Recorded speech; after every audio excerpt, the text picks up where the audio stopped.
ಅವರ ಸಂದೇಶಗಳನ್ನು ನಾವು ಕಿಂಚಿತ್ತಾದರೂ ನಮ್ಮ ನಡೆ ನುಡೆ ಆಚರಣೆಗಳಲ್ಲಿ ಅಳವಡಿಸಿಕೊಂಡು ನಾವು ಕೂಡ ಸಂತೃಪ್ತ ಮತ್ತು ಸದೃಢ ಸಮಾಜದ ನಿರ್ಮಾಣ ಮಾಡುವ ನಿಟ್ಟಿನಲ್ಲಿ ನಮ್ಮದೇ ಆದಂತಹ ಒಂದು ಪಾಲುಗಾರಿಕೆ ಕೊಟ್ಟಲ್ಲಿ ಮುಂದಿನ ದಿನಮಾನಗಳಲ್ಲಿ ನಾವು ಒಂದು ಒಳ್ಳೆಯ ಸಮಾಜ, ಒಳ್ಳೆಯ ಮನುಕುಲ ಮತ್ತು ಭವ್ಯ ಭವಿಷ್ಯಕ್ಕಾಗಿ ನಾವು ಮಾಡ್ತಕ್ಕಂಥ ಕೊಡುಗೆ ಅಂತ ಹೇಳಿದ್ರೆ ತಪ್ಪಾಗಲಿದೆ.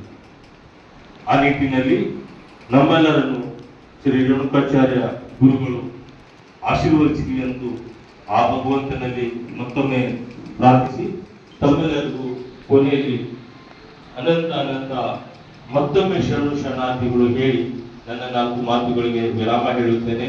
ಜೈ ಹಿಂದ್, ಜೈ ಕರ್ನಾಟಕ.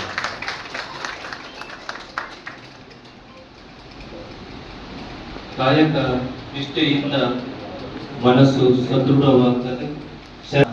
ಅವೆಲ್ಲರೂ ಮೈಗೂಡಿಸಿಕೊಂಡು ಅವರ ಮಾರ್ಗದರ್ಶನದಲ್ಲಿ ಸಾಗಬೇಕು ಅಂತ ಹೇಳಿ ಶುಭ ಸಂದೇಶವನ್ನ ನೀಡಿದಂತ ಮಾನ್ಯ ಅಪಾರ ಜಿಲ್ಲಾಧಿಕಾರಿಗಳು ಯಾದಗಿರಿ ಜಿಲ್ಲೆಯವರಿಗೆ ತುಂಬ ಹೃದಯದ ಧನ್ಯವಾದಗಳನ್ನು ಅರ್ಪಿಸ್ತಾ ಇದ್ದೇವೆ.